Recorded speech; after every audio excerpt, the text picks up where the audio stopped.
এক রাতে এক যুবক গ্রামের রাস্তা দিয়ে বাড়ি ফিরছিল। হঠাৎ একটি পুরনো কূপের পাশ দিয়ে যাওয়ার সময় সে ভেতর থেকে একটি কণ্ঠ শুনতে পেল। কণ্ঠটি বলল, ও মানুষ, আমাকে একটু সাহায্য করো।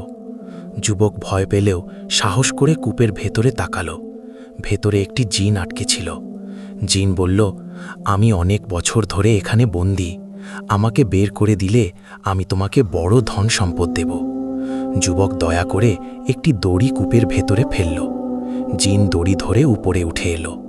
কিন্তু উপরে উঠেই জিনের মুখ বদলে গেল। সে বলল, এখন আমি তোমাকে মেরে ফেলব। যুবক অবাক হয়ে বলল, কিন্তু আমি তো তোমাকে সাহায্য করলাম। তখন যুবক একটু বুদ্ধি খাটালো।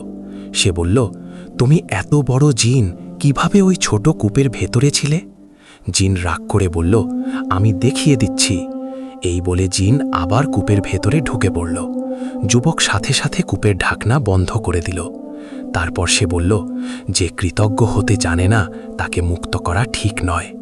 শিক্ষা: সবাইকে সাহায্য করা ভালো, কিন্তু বুদ্ধি ব্যবহার করা আরও জরুরি।